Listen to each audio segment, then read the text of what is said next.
Hola amigas y amigos de Semillas de Esperanza, muy buenos días y ya estamos en un jueves más. Hoy es 15 de mayo, 8 en punto de la mañana. Y bueno, aquí en México el 15 de mayo festejamos a todos los maestros. Y yo quiero dar gracias a Dios por todas las maestras de aquí de Semillas y de todos aquellos maestros que llevan la palabra, ¿no? Que Dios les ha dado ese don.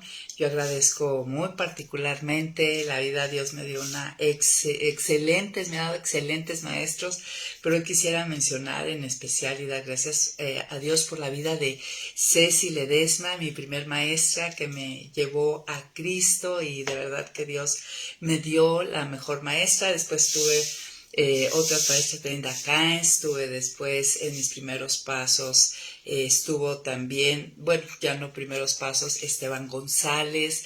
He tenido aquí en el centro de consejería a Edith, a Nayeli, a Miriam, en fin, no podría mencionar tantos maestros, amigas, la fe con las que he caminado y me han enseñado tanto con sus vidas, grandes lecciones. Y pues damos gracias a Dios por todos los maestros que Dios ha levantado dentro del cuerpo de Cristo. Y hoy estamos ya entrando a la tercer parte de nuestro manual que estamos estudiando de Paul Washer sobre discerniendo el problema del hombre. Y estamos en la tercera parte, la disposición de Dios hacia el pecador. Y cuando hablamos de la disposición de Dios, la palabra disposición se refiere al estado de ánimo prevalecente, ¿no?, que Dios tiene hacia el pecador. Eso es lo que vamos a estar viendo en esta tercera parte.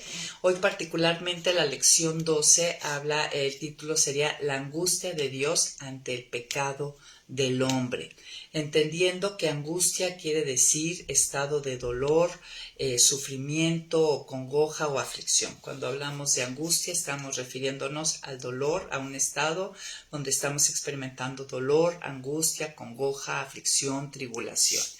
Y bueno, ese es el título para este día, La angustia de Dios ante el pecado del hombre.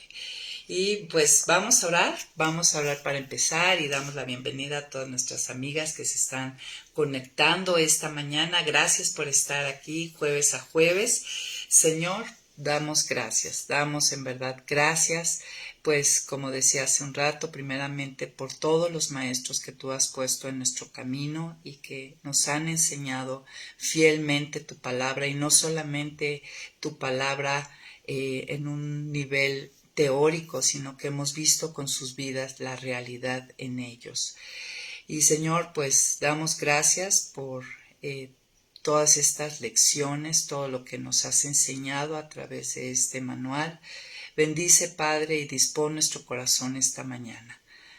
Danos paz, danos tranquilidad de la mente para escuchar con atención y que el corazón reciba. En el nombre de Jesús, amén. Pues muy bien. Miren, pues si el tema es la angustia de Dios ante el pecado del hombre, ¿habías pensado alguna vez en que Dios experimenta angustia, o sea, dolor, aflicción, tribulación ante nuestros pecados? Yo, la verdad, es la primera vez que medito en esto. Yo relacionaba mucho, sí entendía que mi pecado le causaba enojo, pero nunca había caído en la cuenta o había meditado en la palabra acerca de lo que dice acerca de la angustia, del dolor, de la congoja que le trae mi pecado. Miren, y es lógico, el pecado es tan grave, que solamente bastó un solo pecado para que Adán y Eva se rompiera esa relación que tenían con su Creador, trajera la muerte espiritual y fueran sacados del jardín. Así de grave y de catastrófico es el pecado, ¿no? ¿Cómo podría nuestro Dios ser indiferente en su sentir ante el pecado con tanta desgracia, ¿no?, y tanta catástrofe que acarrea al hombre, ¿no? Él no podría ser indiferente en su sentir ante el pecado.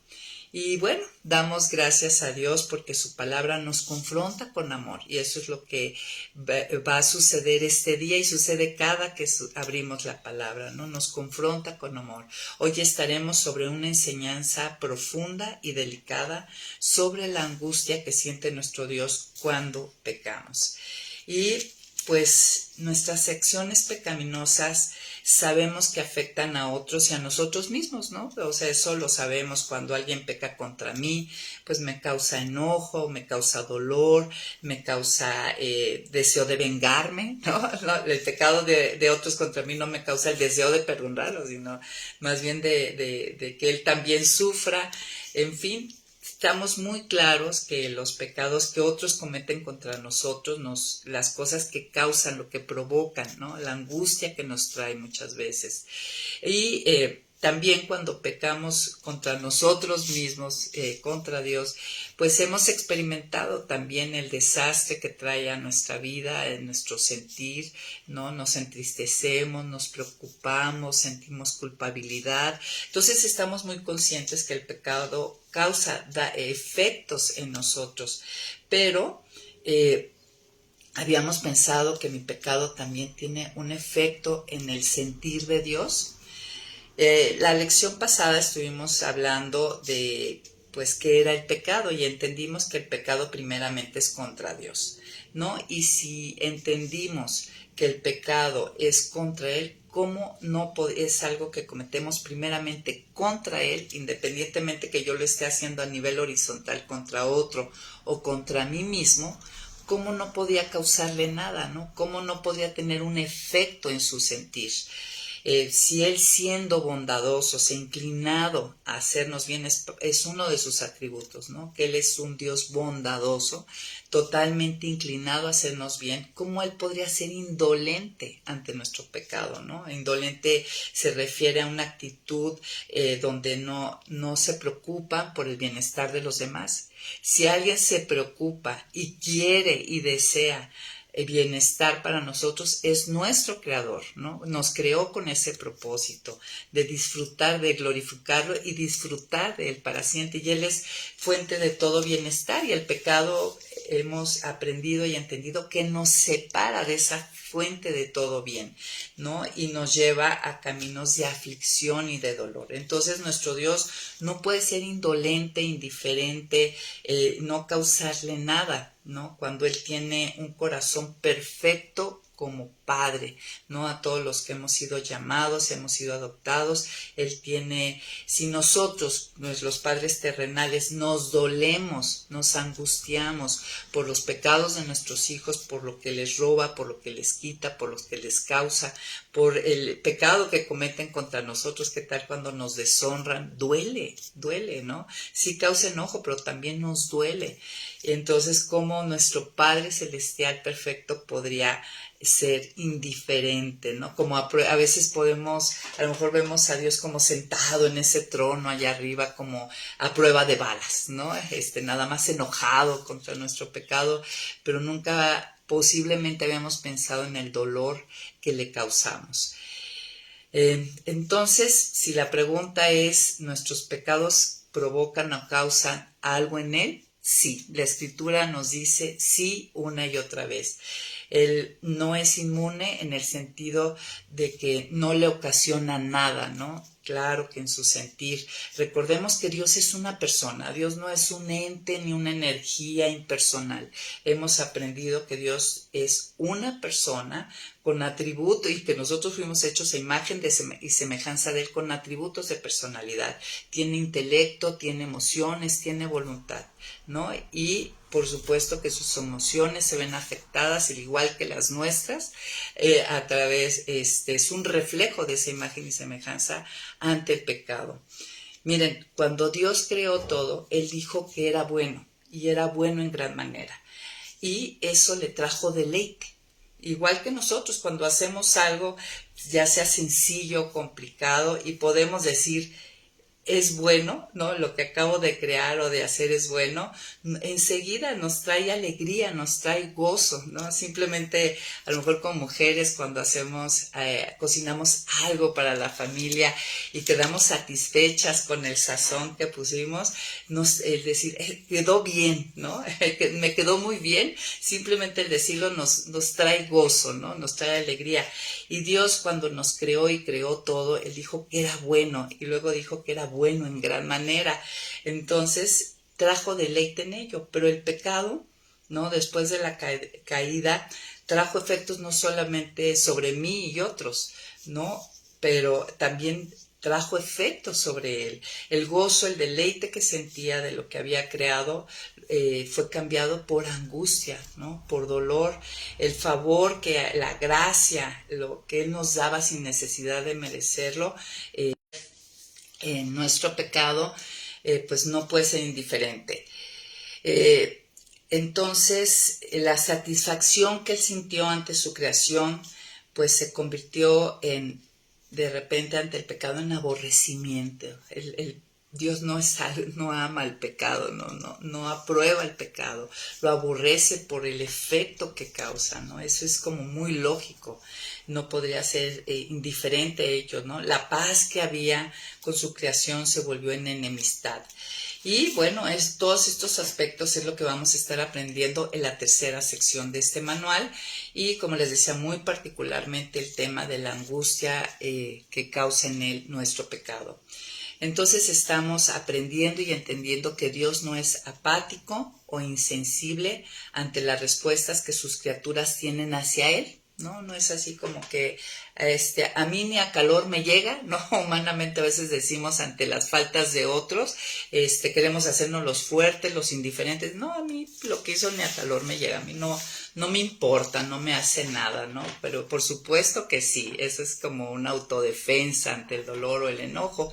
Y Dios tampoco, ¿no? Él no es insensible ante la respuesta rebelde, obstinada, de no querer estar bajo su gobierno, de no seguir los límites que él estableció. Dios verdaderamente, entendamos esto, es una persona con atributos de personalidad, como les decía. En todo esto están las emociones, los sentimientos. Él siente, y la Escritura nos muestra que Él ama, que Él odia, que Él se angustia, que es capaz.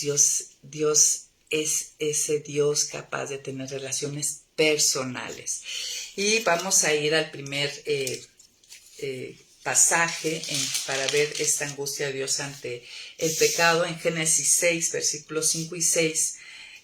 No olvidar, ahorita lo voy a leer, que Dios utiliza el Espíritu Santo al inspirar a los escritores, utiliza antropomorfismos, ¿no? Que recordemos que es la atribución de cualidades o rasgos humanos a Dios para explicar, para que el hombre pueda entender un poco la persona de Dios.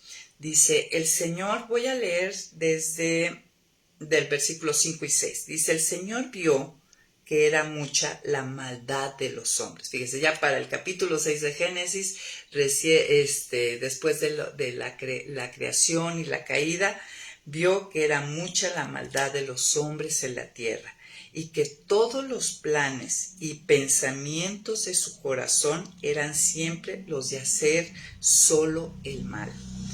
Y le pesó al Señor haber hecho al hombre en la tierra.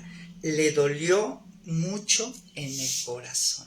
Claramente dice, le dolió mucho en el corazón el ver que había tanta maldad y que de continuo los planes y pensamientos en el corazón del hombre eran de hacer el mal. Y esto es lo que siente el Señor y experimenta cuando yo en mi pensamiento estoy continuamente ante las circunstancias y situaciones pensando el mal. Miren, aquí en este pasaje encontramos una de las más grandes enseñanzas de las Escrituras con respecto a la reacción de Dios a la pecaminosidad y rebelión de sus criaturas. pues sabemos que este capítulo 6 habla de que Dios trajo un juicio y trajo el diluvio. Dijo, esto es insufrible para el hombre, ¿no? El vivir en medio de tanto pecado y tanta maldad trae demasiado dolor. Dios puede llegar a sentir dolor por los pecados de las personas sin llegar a pensar que pudiera haber cometido un error al crear al hombre. O sea, no es en ese sentido que le pesó al Señor haber hecho al hombre. O sea, le pesa su pecado, le pesa su rebeldía. Este pasaje no expresa que Dios se sintiera culpable o dudara acerca de la creación del hombre y de lo que él planeó. Nosotros recordemos en las primeras clases, las primeras lecciones, aprendimos que todo lo que él planeó en su creación fue para revelar sus múltiples perfecciones, todo lo que era, tanto su amor como su misericordia, su gracia, su bondad, todo lo que es él. Y definitivamente él no es hombre para que mienta, ni hijo de hombre para que se arrepienta, ¿no? No habla en este sentido. Más bien expresa la angustia, el dolor de Dios al ver la maldad y la violencia que se había desarrollado en el corazón de la humanidad. Y este dolor sigue, ¿no? Definitivamente este dolor sigue. Este hecho nos debe de llevar a reflexionar acerca de la relación que tenemos con Dios y cómo nuestras acciones pueden afectarlo, ¿no? En Génesis 6 el hombre había llegado a un nivel de maldad e injusticia que había alcanzado el límite, ¿no? O sea, no era posible más y no podía Dios ser como indolente o indiferente al dolor que el hombre estaba provocando al mismo hombre y a sí mismo. El dolor que siente muestra que él no es frío o indiferente a nuestra vida, ¿no? Se preocupa profundamente por nosotros. Somos su creación. Si nosotros siendo malos, imperfectos, limitados, débiles, inconstantes en nuestro amor, nos duelen nuestros hijos, sus pecados, todo lo donde transgreden los límites, ¿cómo él no se podría sentir afectado por nuestras acciones que nos traen y acarrean tanto mal? ¿Sí? A Dios la rebelión del hombre no le es indiferente, ¿no? El pecado, nosotros aprendimos la lección pasada, que es rebelión y obstinación. Ahí en 1 Samuel 15:23, ¿se acuerdan? Que decía que la rebelión es como pecado de adivinación. O sea, nuestras rebeliones es como si estuviéramos yendo con una adivina que nos eche las cartas o este tipo de cosas, y la obstinación como idolatría. Entonces el pecado está diciendo, ¿por qué le duele a Dios? Porque está diciendo, no estoy dispuesto a que tú me gobiernes, ¿no? Cuando el único gobierno perfecto que existe, que podemos llegar a conocer, es el de Dios. Nosotros sabemos de más que el gobierno que ejerce el hombre es tan imperfecto, tan corruptible. El único gobierno perfecto, justo, claro, de leyes totalmente inmejorables, es el de Dios. Y la rebelión dice, no estoy dispuesto a que me gobiernes tú, Dios, ¿no? Como no le podría doler cuando Él está estableciendo un reino en medio de este mundo caído con el único gobierno perfecto, ¿no? La rebelión es una forma de desafiar la autoridad de Dios. Nosotros como padres humanamente lo sabemos, lo hemos experimentado con nuestros hijos, ¿no? El dolor que nos causa sus rebeliones, sus obstinaciones. Oye, yo estoy aquí para gobernar esta casa, estoy poniendo ciertas reglas, ciertos límites, ciertas cosas que hay que hacer para el bienestar, para el crecimiento en amor, ¿no? Amor es dar y proveer todo lo que necesita mis hijos para ir a madurez, o mis hijos o cualquier persona, y cuidar de todo aquello que les impide ir a esa madurez. Entonces, si a nosotros como padres sus rebeliones, sus obstinaciones nos duelen, nos pesan, como a nuestro Padre Celestial, no. Recordemos que la obstinación es terquedad o dureza de corazón, ¿no? Se refiere, veíamos la clase pasada, a esa resistencia obstinada a su voluntad, Por supuesto que eso causa aflicción, que eso causa angustia, nos angustia, ¿no? Cuando los hijos están obstinados, no queriendo entender y viendo que se van a desbarrancar, que van por camino que los va a extraviar, que les va a hacer perder la vida plena y abundante que tiene Dios. Entonces, ante la rebelión y obstinación, ¿cómo no causarle dolor o angustia a nuestro Padre Celestial? ¿No? También, ¿cómo no causarle este dolor cuando el pecado, aprendimos la semana pasada, era impío y despiadado? Y recordemos que impío denota que el hombre se niega a reconocer a Dios como Dios.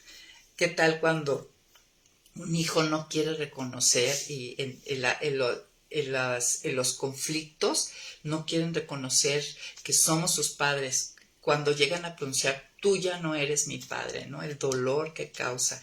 Y eso es, el pecado es impío y está diciendo eso, se niega a reconocer a Dios como Dios. Hay un deseo de vivir una existencia sin Él, ¿no? Como ese hijo pródigo que le dijo, Padre, dame la herencia, y yo quiero vivir sin que tú estés presente en mi vida, me voy lejos, ¿no? A malgastar lo que tú me has dado. Es decirle, quiero vivir libre de tu soberanía, ¿no? Y sabemos que en Edén aprendimos en lecciones pasadas que esa fue la tentación, ¿no? Y seréis igual a Dios, o sea, tomarás su lugar y tú vas a decir que es bueno y es malo.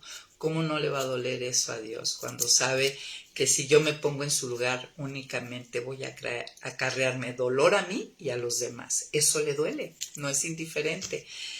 También entendíamos que el pecado es despiadado, ¿no? Denota que el hombre se niega a ser conformado al carácter y voluntad de Dios, a su semejanza. Es como cuando nuestros hijos están enfadados con nosotros en esas épocas, a lo mejor en la adolescencia o en un de adultos y quedaron resentidos y luego hemos escuchado que dicen, oye, eres igualito a tu mamá o a tu papá, y el niño así todo indignado dice, no, yo no me parezco a él. Pues claro que duele, ¿no? Como si tú fueras una persona fea, y nosotros a veces somos unos padres feos en nuestro ejercicio como padres, pero decirle eso al Padre perfecto, al de carácter impecable, ¿no? Al que es fuente de todo bien, el decir, yo no quiero parecerme a ti, yo no quiero ser conformado a tu carácter, por eso yo transgredo todos los límites y yo hago lo puro que quiero, porque lo que parecerme a ti me parece muy mala idea, no me pareces una persona agradable o deseable. No habíamos dicho en la clase pasada que el cumplido más grande que un hombre a veces puede recibir es decirle que quieres estar con él y parecerte a él, ¿no? Y pues, ¿cómo no le podría doler a Dios esta actitud, esta rebelión, esta obstinación? Miren, amigas, vamos al Salmo 78 y vamos a ver qué más dice acerca del dolor y la angustia que le causa a Dios nuestro pecado. En el Salmo 78 vamos a leer del versículo 40 al 42, y al estudiar este pasaje, ¿qué creen? Descubrí que es el segundo salmo más largo de la Biblia, ¿no? El primero es el 119 y este es el segundo capítulo más largo de la Biblia. Y lo que nos enseña aquí Dios es cómo Él se está doliendo, se duele por el pecado del hombre. El Salmo 70, por esa rebeldía, por esa obstinación, el Salmo 78 en general es una reflexión sobre la historia de Israel, ¿no? Sería padrísimo que te des el tiempo para leerlo y meditarlo.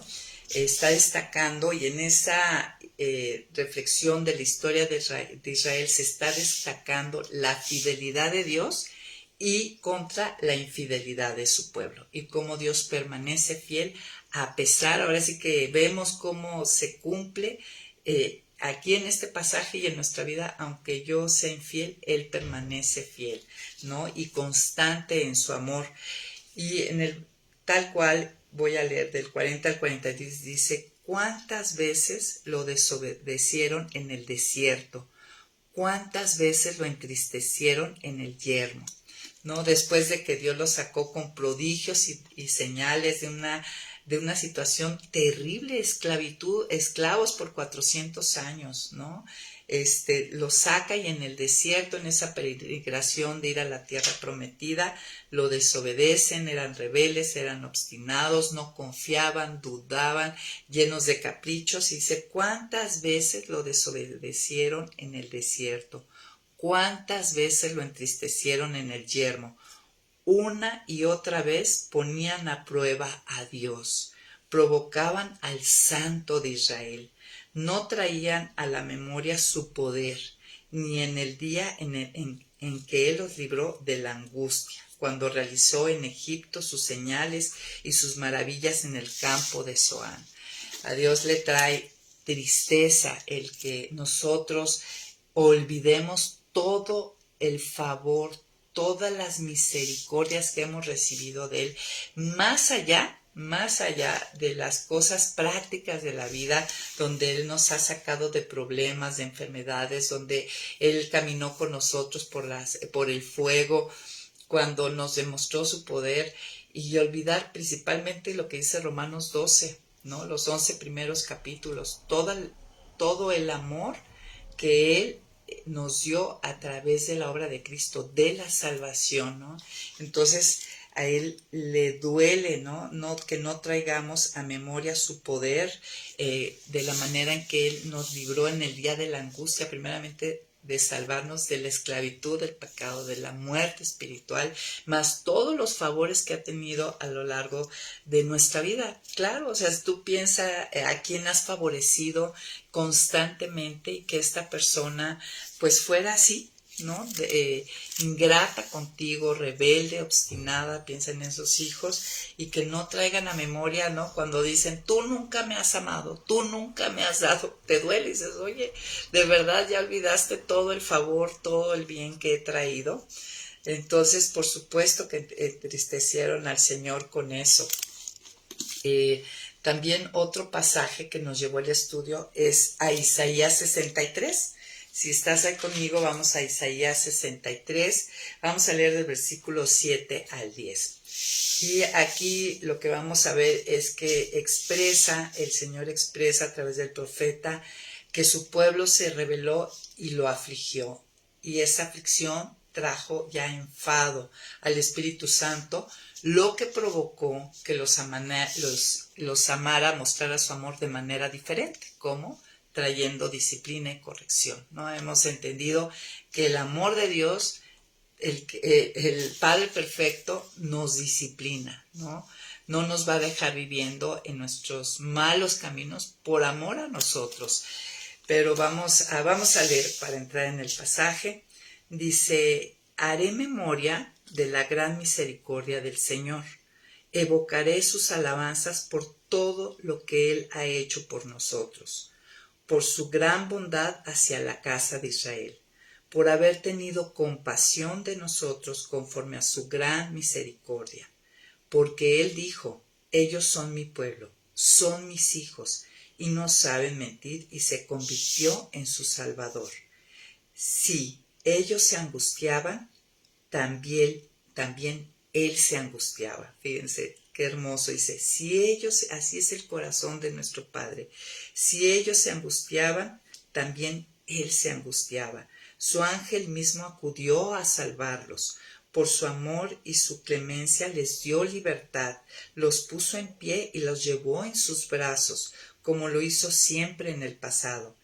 Pero ellos, o sea, su respuesta ante este amor, ante esta bondad, ante esta compasión del pueblo, y identifícate, y de nosotros, la historia de Israel tiene que ver completamente con nuestra historia, amigas. Pero ellos fueron rebeldes y provocaron su enojo de su Santo Espíritu, provocaron el enojo de su Santo Espíritu. Por eso Él se volvió su enemigo y luchó contra ellos, es decir, los disciplinó. Bueno, quiero subrayar, dice, en toda angustia de ellos, Él fue afligido. A Isaías le es revelada la naturaleza de Dios, ¿no? Él también se aflige en mis angustias. No es un observador desapasionado e insensible cuando su pueblo sufre en la corrección. ¿no? Igual que nosotros como padres, ¿no? Cuando nosotros, porque Isaías 63 habla de eso, ¿no? De que ante su rebeldía, enfadaron, afligieron a su Espíritu Santo, lo contristaron, como dice Efesios 4:30, y eso tuvo que llevar a Dios en su amor perfecto, amarlos de una manera aplicando corrección. Y a nosotros, pero cuando estamos en esa corrección, Él se angustia junto con nosotros, no es indiferente. Igual que nosotros como papás, ¿no? Realmente a veces somos inconstantes en los límites y las consecuencias porque nos angustia a veces que ponemos una consecuencia, no vas a ir a la excursión. Y nos angustia, nos duele que se pierdan esa parte bonita de la vida, ¿no? La excursión con los amigos o de la escuela o ese premio, ¿no? Y pues a veces somos en nuestra perfecta paternidad a ser inconstantes y quitar la consecuencia y por eso a veces nuestros hijos no entienden. Pero nuestro Padre perfecto, aunque es paciente, lento para la ira y grande en misericordia y da muchas oportunidades, llega el momento en que sí tiene que tratar con nuestro pecado y permite consecuencias o aflicciones o circunstancias, pero en ello, ¿no? Y mientras que estamos siendo angustiados, Él también está sufriendo, angustiado, ¿no? En aflicción con nosotros. En el versículo 10 quiero destacar, ante este amor, pero ellos fueron rebeldes y provocaron su enojo, el enojo de su Santo Espíritu, ¿no? Entonces, a pesar de este derramamiento de amor y misericordia de Dios, su pueblo, y en eso pongámonos nosotros respondemos con corazones fríos, rebeldes e indiferentes. Entonces, pues la disciplina de nuestro Padre perfecto en su amor tiene que aplicarla para nuestra corrección y bienestar, pero es dolorosa. Se duele al vernos en medio de ella. Y pues esto tengámoslo en cuenta, ¿no? No es ese Dios frío sentado en su trono, viendo al hombre hacia abajo y diciendo, te lo mereces, adelante, sufre las consecuencias, ¿no? Su corazón no es así. Si el nuestro, siendo tan de corazón, de amor tan imperfecto a nuestros hijos, nos dolemos, como nuestro Padre perfecto no se dolerá. Ahora vamos a otro pasaje que nos habla sobre esta angustia que sufre Dios ante nuestro pecado. En Ezequiel 6, vamos a ir a ese capítulo, es una profecía sobre la restauración que habría en Israel acerca de su idolatría. En pocas palabras, es una profecía de cómo Dios quitaría su idolatría. Aquí Ezequiel estaba advirtiendo que vendría una invasión, porque Dios había visto sus pecados y estaba a punto de corregirlos, ¿no? Llegó el momento de limpiar la casa y liberar a la tierra de ese culto pagano, ¿no? De su idolatría. Fíjense, observemos entonces estos pasajes. La idolatría es algo que duele mucho, trae mucha angustia al corazón de Dios. Y eso es obvio, porque cualquier cosa que pongamos en lugar de Él, lo único que nos va a traer es perdición, aflicción, desviarnos de sus caminos, no glorificarlo, no cumplir la razón por la cual fuimos creados, glorificarlo y gozar de Él para siempre, ¿no? Todo ídolo, todo Dios falso es inspirado y traído y levantado por el enemigo de Dios, ¿no? El hombre en su corazón levanta esos dioses falsos inspirados por el príncipe de este mundo, ¿no? Que viene a matar, robar y destruir. Entonces llegó un momento donde Dios dijo, aunque ya había tratado con él, ya había habido consecuencias y este pueblo rebelde y obstinado no entendía y seguía en este pecado, dijo, basta, ¿no? Esto trae mucha destrucción a mi pueblo, voy a limpiar la casa y voy a liberarlos de este culto pagano. Y efectivamente, Babilonia iba a destruir todo, ¿no? Iba a destruir absolutamente todo. Pero antes de este juicio, en Ezequiel 6, versículo 9, miren lo que expresa ante el juicio que iba a traer. Este es el corazón de nuestro Padre. Dice, aquellos de ustedes que logren escapar se acordarán de mí entre las naciones donde serán cautivos. Se acordarán de cómo sufrí por su culpa. por su corazón infiel. O sea, se acordarán de cómo yo estuve doliéndome por sus infidelidades, ¿no? Por su corazón infiel que se apartó de mí y por haber puesto sus ojos infieles en los ídolos. Se avergonzarán de ustedes mismos por causa de todo el mal que cometieron con sus acciones repugnantes. Y fíjense aquí al estudiar el pasaje lo que descubrí. Miren, la infidelidad de Israel hacia Dios fue aún peor debido a que ellos abandonaron a un Dios verdadero, hermoso y perfecto en todo, por ídolos vacíos, inmundos y repugnantes. Miren, en la carta o en el libro de Ezequiel aparece 38 veces la palabra ídolo. ¿Y saben qué quiere decir? Bolita de estiércol, ¿no? En una traducción más cortés es cosa detestable. Pero yéndonos al original, y lo que quiere decir es que ustedes me cambiaron por una bolita de estiércol. ¿Cómo no le puede causar dolor a Dios eso, no? Que lo comparemos y lo sustituyamos y pensemos que es mejor una bolita de estiércol que el Dios vivo y verdadero, de quien hemos recibido tanto favor y tanto amor. En tantas maneras, tanta paciencia, tanta gracia, tanta misericordia. ¿Cómo no causar dolor, no? ¿Cómo no dolerse nuestro Padre ante esto? Vamos a un pasaje más antes de ir aterrizando este día. Miren lo que dice Efesios 4:30. Pero vamos a leer desde el 22 al 32 y aquí habla de cuál es la conducta del nuevo hombre, de esa persona que fue traída de vida a muerte, del que fue adoptado como hijo, el que fue regenerado. Dice, en cuanto a su pasada manera de vivir, despójense de su vieja naturaleza, la cual está corrompida por los deseos engañosos. Renuévense en el espíritu de su mente, ¿no? Y nosotros en Romanos 12:2 decimos que no os amoldéis a este mundo, sino sean transformados por medio de la renovación de su mente, que es a través del estudio, meditación y oración de la Escritura. Renuévense en el espíritu de su mente y es la manera de revestirse de la nueva naturaleza, creada en conformidad con Dios, en la justicia y santidad de la verdad. Por eso cada uno debe desechar la mentira y hablar la verdad con su prójimo, porque somos miembros los unos de los otros. Enójense, pero no pequen. Reconcíliense antes de que el sol se ponga y no den lugar al diablo. El que antes robaba, que no vuelva a robar. Al contrario, que trabaje y use sus manos para el bien, a fin de que pueda compartir algo con quien tenga necesidad.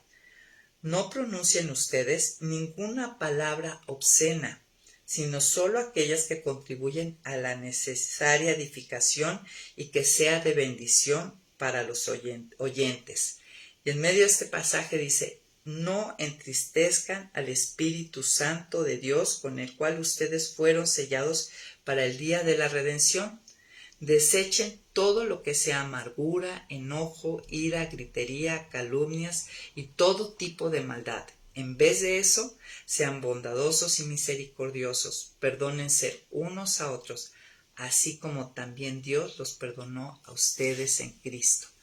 Entonces, en el corazón del pasaje está, no entristezcan al Espíritu Santo con el cual ustedes fueron sellados. ¿Y qué es lo que vemos que lo entristece? El pecado, ¿no? El enojo, la ira mal manejada, el no desechar el viejo hombre, no ser conformados a la nueva imagen de Cristo, la mentira, ¿no? Dios es verdad, por supuesto que la mentira es totalmente contraria a Dios y le damos lugar al padre de mentira, ¿no? Ahora sí, como decía mi abuelita, las mentiras son del diablo y es muy cierto, es bíblico, ¿no? Nuestro hablar, la manera en que hablamos, el robar, la amargura, el enojo, la gritería, o sea, todos estos conflictos, las calumnias, todo esto entristece al Espíritu Santo y hay un llamado a no entristecerlo. Miren, y es verdad, esto toma mucha realidad. Si nosotros recordamos, todos los que hemos sido sellados con el Espíritu Santo hemos experimentado ese dolor. ¿Qué tal? ¿Cómo se siente? ¿Cómo experimentados realmente y a nivel físico cuando nosotros pecamos? ¿Cómo nos entristecemos? Pero no es nosotros, experimentamos esa tristeza porque es la tristeza del Espíritu Santo. ¿Quieres una prueba más vívida, real y contundente de que Dios se entristece, se angustia a nuestro pecado? Tu Hijo de Dios, que ha sido sellado con el Espíritu Santo, recuerda qué experimentas cuando tú vas en una buena relación con Dios y estás permitiéndote estar esclavizado, practicando un pecado, ¿no? Se siente terrible. Y no es nuestra carne la que está sintiendo terrible, es el mismo Espíritu Santo de Dios que hace de una manera vívida que aún nosotros que somos el cuerpo, que somos portadores de su Espíritu que está en nosotros mismos, lo sintamos. El pecado es el que contrista a la tercera persona de la Trinidad, al mismo Dios. Por último, Isaías 43 también nos habla de esta tristeza. Vamos a Isaías capítulo 43, el versículo 24, miren lo que dice. Dice, no gastaste tu dinero en comprar para mí caña aromática, ni me saciaste con la grasa de tus sacrificios. Al contrario, lo que me ofreciste fue el peso de tus pecados y me entristeciste con tus maldades. Pero en medio de esto recordemos este grandioso pasaje de Isaías 43. Isaías 43 es este pasaje donde del versículo 1 al 9 Dios nos está diciendo que es nuestro Redentor y nos dice no temas. Es el que dice, arranca así. Así dice ahora el Señor, quien te creó y te formó. No temas, Jacob, porque yo te redimí. Yo te di tu nombre, Israel, y tú me perteneces. Cuando pases por las aguas, yo estaré contigo. Cuando cruces los ríos, no te anegarán. Cuando pases por el fuego, no te quemarás, ni la llama arderá en ti. Más adelante, versículo 4 dice, ante mis ojos tú eres grandemente estimado y digno de honra. Yo te amo y por ti y por tu vida daré hombres y naciones. No temas que yo estoy contigo, ¿no? A todos los que, aquí voy a saltarme algunos versículos, dice, a todos los que llevan mi nombre yo los he creado, yo los formé y los hice para mi gloria. O sea, Dios arranca diciéndonos, yo soy tu Redentor, no temas, yo cuido de ti, tú vales muchísimo, ¿no? Por ti daré hombres y naciones. El valor que tú tienes para mí es grandísimo. En el versículo 10 les da un propósito, ¿no? A este rescatado, a este que hace su hijo, le dice, ustedes son mis testigos, son el siervo que yo escogí para que ustedes me conozcan y crean y entiendan que yo soy el Señor. No ha habido ningún Dios antes de mí, ni lo habrá después de mí. O sea, aquí los está haciendo embajadores, testigos de que Él es el Dios verdadero, portadores de la verdad. Del versículo 18 al 19, les da esperanza, ¿no? Diciéndoles que Él hace nuevas todas las cosas, que Él sigue abriendo caminos. Dice, ya no se acuerden de las cosas pasadas, o sea, avancen, vayan hacia adelante, no hagan memoria de las cosas antiguas, fíjense en que yo hago algo nuevo y que pronto saldrá la luz. ¿Acaso no lo saben? Volveré a abrir un camino en el desierto y haré que corran ríos en el páramo. O sea, yo me manifiesto con milagros y prodigios en tu vida, no una vez, sino una y otra vez. Y así es como llega al versículo 21 al 24. Dice, a este pueblo yo lo he creado para mí, y este pueblo proclamará mis alabanzas. Pero, aquí viene el pero tú, Jacob, no me invocaste, tú, Israel, te cansaste de mí. Fíjate, ¿qué parte les cansó? ¿No? A veces nuestros hijos en ciertas etapas de la vida llegan a expresar de una manera u otra que están cansados de nosotros los hemos hecho nuestra parte. Oye, ¿qué parte te cansó? La que te amé, te cuidé, te proveí, ¿no? Y claro que nosotros a veces los cansamos porque los provocamos a ira, ¿no? Pero ahí no lo merecemos, pero nuestro Padre Celestial dice, no me ofreciste los animales de tus holocaustos, ni me honraste con tus sacrificios. No te pedí que me presentaras ofrendas, ni te molesté pidiendo incienso. No gastaste tu dinero en comprar para mí caña aromática, ni me saciaste con la grasa de tus sacrificios. Al contrario, o sea, lo que yo recibí, lo que tú me das a cambio de lo que yo he hecho por ti, del amor, del rescate, de mi protección, lo que tú me ofreciste, ¿no? En vez de tú ser un sacrificio vivo, santo, agradable a Dios, en vez de darte por entero y entregar tu vida por entero a mí, lo que me ofreciste fue tus pecados. Es lo que estás trayendo a mí como ofrenda, ¿no? Y me has cargado con tus maldades. Y por supuesto que es una carga. Nosotros, vuelvo a hacer el paralelo, ¿no? Cuando vemos a nuestros hijos descarriados, pródigos, qué carga trae en nuestro corazón. Es una carga, ¿no? El pueblo no mostró ingratitud. Nosotros no mostramos gratitud por su redención, sino que lo andamos fatigando y afligiendo con nuestras maldades. Y bueno, ya cerrando este día, ¿y tú con qué te quedas hoy? ¿No? ¿Con qué idea valiosa te llevas? Ahorita en el Zoom lo vamos a compartir, pero recordemos, quedémonos con algunas cosas, amigas, algo práctico. Cada que contristemos al Espíritu Santo, que sea un recordatorio de que nuestro Padre Celestial experimenta angustia, dolor, aflicción ante nuestras rebeldías y obstinaciones. Que hoy no solo hayamos podido comprender con la mente, sino que podamos responder con el corazón, ¿no? Que el Señor nos ayude a no ser indiferentes al dolor que nuestro pecado le causa, que nos dé convicción y quebranto, y también esperanza en su gracia que nos restaura. Y bueno, espero que el Señor haya usado esta clase para traer arrepentimiento, sanidad y un deseo renovado de caminar en obediencia y en amor a Él. Y bueno, te esperamos ahorita en el Zoom, conéctate con nosotras y vamos a ver con qué te quedas, cuáles son tus reflexiones, qué decisiones tomas, qué vas a poner, qué vas a quitar, todo esto que vimos, estos pasajes, qué te dice acerca de Dios y cómo te da esperanza o te hace más fuerte. Bueno, muchas gracias amigas por estar aquí.